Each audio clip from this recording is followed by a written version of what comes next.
Yo creo que antes que los compañeros mencionaron algunas, se resume en una palabra y es competitividad. Y es que tenemos que mejorar la competitividad de las empresas instaladas en el Parque Nacional, en el ecosistema nacional. Y eso tiene que ver con infraestructura, con proyectos de ley que apoyen la gestión del empresariado a nivel nacional. Y tenemos dos puertos en los que tenemos que mejorar diferentes condiciones para que el importador y el exportador puedan trabajar de una mejor manera. Tenemos diferentes proyectos en términos viales que tenemos que mejorar, en las aduanas también. Tenemos que trabajar ahí específicamente. Si lo vemos desde un punto de vista país, de que tenemos que mejorar la infraestructura interna para minorar los costos que posteriormente sean trasladados al consumidor intermedio y el final, que ese es el gran problema de la situación. Sí, ahí hay, apoyando un poco lo que mencionaba Cristian, pues varios temas, ¿verdad? Ya hay un tema generalizado de infraestructura que como país pues tenemos que mejorar. Definitivamente creo que estamos en una etapa donde leer lo que ocurre en el exterior es fundamental, es vital. Tal vez no tiene relación con esto, pero hay un tema muy importante. Por ejemplo, Alemania el año pasado aprobó la ley de cadena de abastecimiento.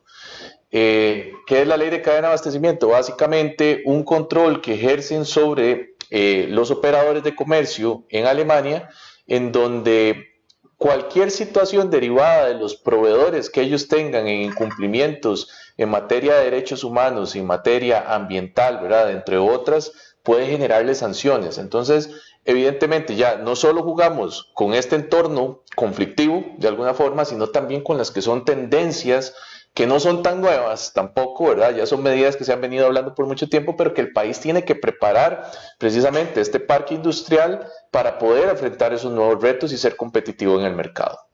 Eso desde un punto de vista país.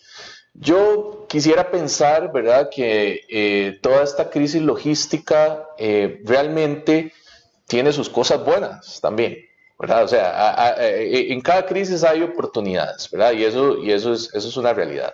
Tenemos todas estas externalidades que no podemos controlar, pero lo que sí podemos controlar es qué estamos haciendo dentro de la organización, ¿verdad? Entonces, yo siempre digo, bueno, si bien la cadena de abastecimiento es esa columna vertebral de las organizaciones, muchas veces lo que es supply chain se ve como de repente como la cola de un proceso productivo, ¿verdad? Hoy por hoy tenemos claro que supply chain es un proceso que genera competitividad a las organizaciones, ¿verdad? Entonces, ¿con qué tenemos que jugar ahora? Tenemos desafíos a metodologías que se han venido trabajando por muchísimos años, por ejemplo, el manejo de inventarios just in time. Con esta logística así de loca, ¿verdad?, con esta volatilidad que hay, con la falta o la poca disponibilidad de equipo que nos encontramos, definitivamente tenemos que hacer una gestión diferenciada en el manejo de los inventarios. Ahí juega muchísima importancia los pronósticos que pueda hacer la compañía en cuanto a la demanda que va a tener, digamos, de ya sea sus materias primas o de los productos que está comercializando, y eso va a ser fundamental para poder tener un socio estratégico a nivel logístico que le pueda facilitar, ¿verdad?, el hacer la movilización de todas esas mercancías, digamos, a nivel internacional. Entonces, eso nos lleva a otro concepto, la evaluación de los proveedores. Ya lo decíamos, hay proveedores de servicios que han especulado muchísimo durante toda esta crisis. Entonces tenemos que analizar con quién estamos trabajando, ¿verdad? Lo decía Andrei, no es tan fácil cambiar de un día para otro un proveedor de una materia prima o determinado material de empaque o determinado producto de los que usualmente comercializamos, pero sí hay que trabajar en esa parte de inteligencia comercial, ¿verdad? Entonces, esta crisis genera desafíos que a la postre, digo yo, son oportunidades precisamente en línea de lo que hemos venido conversando. ¿Cómo tienen que reestructurarse las compañías? ¿Cuál es el fin digamos, de su gestión de supply chain? ¿Verdad? Y ahí me lleva a un tema de alineamiento organizacional, ¿verdad? Uno ve con cierta frecuencia que dentro de las empresas hay cierto distanciamiento entre el área financiera, el área comercial y el área operativa, ¿verdad? Aquí tenemos que trabajar y generar ese alineamiento organizacional porque todas, ¿verdad?, finalmente van a llegar a marcarnos el camino de cuáles son las medidas que tenemos que tomar como empresa, ¿verdad? Entonces, ese alineamiento interno, validando proveedores, haciendo inteligencia comercial, ¿verdad? Que permita hacer un manejo más adecuado de los inventarios, ¿verdad? Y saber con quién estoy trabajando, que a la postre me va a generar esa flexibilidad, nos lleva a poder ser más competitivos. Hoy por hoy, las empresas que gestionen adecuadamente su cadena de abastecimiento van a tener una ventaja competitiva en el mercado, ¿verdad? Y eso tiene que quedar en la cabeza pues, de cada uno de ustedes en el sentido de que hay que trabajar muy fuerte desde ese punto de vista. Inclusive tendencias muy importantes como lo es la logística colaborativa, que ni tan siquiera es un término nuevo, pero ha sido algo que ha venido a potenciarse, digamos, con esta situación, y es, ok, yo puedo venir con mis competidores o no competidores a ver dónde tenemos sinergias, ¿verdad? Ya sea en materia logística, ya sea en materia de proveedores de materias primas, ¿verdad? Y tratar de hacer acuerdos para lograr mayor músculo de negociación en determinadas situaciones, ya sea el aprovisionamiento de mercancías o bien inclusive la negociación de los transportes. Eso nos lleva al acercamiento con esos proveedores, a hacer una correcta valoración de cuál Incoterms o de qué forma vamos a negociar con ellos, ¿verdad?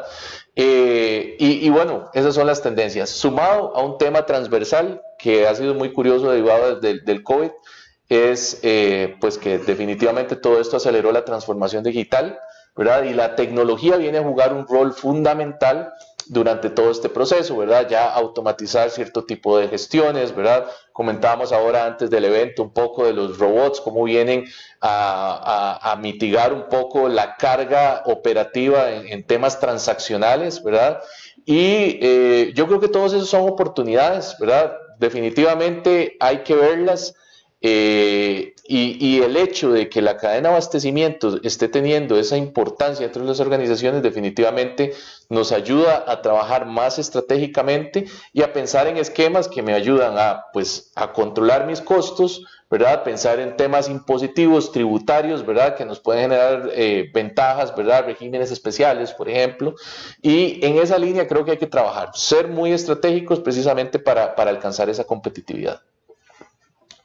Yo de mi parte, viendo un poco la experiencia que han tenido los clientes, tanto importadores como exportadores, pues creo que uno de a los que tal vez les ha afectado menos toda la crisis son los que han podido planificarse un poco mejor, han podido comunicarse también un poco mejor. Al final creo que la comunicación es súper importante y estar siempre comunicados con el partner logístico, con nosotros o con su partner, tanto de almacén, tanto la naviera, tanto su operador logístico, su agencia de aduanas, y si esa comunicación es estrecha, pues ayuda a planificar mucho mejor. Nosotros, hay clientes que nos mandan el calendario de exportaciones un mes en adelante o 2 meses en adelante. Yo sé que no todas las organizaciones lo pueden hacer, pero son buenas prácticas que les ayudan. ¿Por qué? Yo sé que hace 3 años pedías un contenedor un martes y lo colocábamos miércoles y salía en el barco el sábado. Y listo, fabuloso y era genial. Y usted podía tal vez no planificarlo tan bien o podía ir un poco más al corre-corre, ¿verdad? Como dice uno. Ahora yo creo que los tiempos cambiaron y ya no se puede trabajar de esa manera. Entonces, ¿qué es lo que uno recomendaría? Pues trate de planificar, trate de generar esos forecasts de su producción, para cuándo va a ocupar los contenedores, cuántos va a ocupar. Voy a ocupar 2 para la semana 14, 2 para la semana 16. Hable con su operador logístico, envíeles información, llámelo una vez, ¿verdad? Que esa comunicación estrecha, ese forecast, nos da a todos los participantes de la cadena una visibilidad para poder gestionar esos campos, porque realmente la crisis logística no es solo de precios, también es de tiempos, ¿verdad? Antes un contenedor, como decía, salía en una semana, se colocaba, salía y listo. Ahora un contenedor se pide, probablemente esa semana no se sabe si hay o contenedores, y si hay contenedores a veces no hay espacio en el vapor, y si no hay espacio en el vapor, entonces no hay transportista que lo mueva, ¿verdad? Y ahora hay un montón de aristas o de variables que son las que afectan, Entonces ya ahora no es tan fácil, ¿verdad? Ahora se pide un contenedor y tal vez salga en 1 o 2 semanas. Pero si con tiempo ya sabemos qué va a salir, podemos ir programando esas ventas. Y yo sé que a veces es muy fácil decirlo, es más fácil decirlo que hacerlo. Y que muchas veces implica tener más inventarios y que eso me va a subir el costo de los inventarios, porque para los importadores también sucede lo mismo. Uno les puede proponer, bueno, ahora hay que comprar un poquito más, ya no compre tan justo a tiempo, ya es de just in time, ya en esos tiempos digamos que casi que se acabó, ¿verdad? Si antes hacías 4 pedidos al año, ahora va a haber que hacer 2 porque ya ahora cada pedido se tarda mucho más, hay que hacer pedidos más grandes. Si antes pedías un contenedor, ahora hay que pedir 3 mejor y abastézcase de una vez. Y si de los 3 contenedores salió uno una semana, el otro a las 2 semanas y el otro la tercera semana, pues por lo menos te permite un manejo de la carga un poco con más frecuencia. Entonces, al final yo creo que es un poco tratar de planificar un poco futuro. Y en este tipo de crisis, algo que yo creo que es muy importante, a todas las organizaciones les ayuda, es generar esa también planificación a corto plazo, ¿verdad? Porque el mundo está cambiando muy rápido. Hace un mes no estaba la situación de Rusia-Ucrania, ¿verdad? Entonces, en esos tiempos tan volátiles, a las organizaciones, y nos incluimos nosotros, ayuda mucho que usted genere ese war room que llaman, ¿verdad? Que usted con su organización, con su encargado de producción, con su gerente de compras, con su gerente de logística, hagan todas las semanas ese escenario, qué va a pasar, qué está pasando, planifiquemos a corto plazo, planifiquemos de aquí a un mes, a una semana, porque hay que estar sobre la jugada, como dicen, la verdad, no lo quiero decir tan así, pero es que en estos tiempos de que cambia todo tan rápido, ya no puedes planificar a un año. No. Porque ya al 2023 pueden pasar cualquier cantidad de cosas y lo estamos viviendo, ¿verdad? Lo estamos viviendo. Yo creo que algo importante que mencionaste es el tema de lo que podemos aprender todas las organizaciones de esta situación. A veces pensamos que los exportadores son grandes empresas en zona franca, pero no. Hay un grupo importante de empresas pequeñas y medianas que están exportando. La pregunta es, ¿están haciendo esta planificación?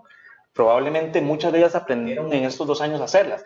Y las empresas que de aquí en adelante también vayan a exportar su primera vez, tienen que entender esto, tienen que entender que la gestión interna, la gestión operativa, la logística se tiene que programar. La logística es un tema muy serio dentro de la organización que puede cortar tus flujos de importación y exportación, por lo cual yo tengo que tener un tratamiento, una planificación, asesorarme con expertos, conseguir buenos proveedores de mis servicios que me permitan y me den ese abanico de opciones, ¿de acuerdo? Para yo entender qué es el proceso. Muchas veces nosotros recibimos llamadas dentro de la cámara donde el exportador simple y sencillamente no tiene ese contacto con la naviera, con el exportador, con el consolidador y se pierde dentro de un mapa que es complicado, pero que tenemos que aprender a conocer.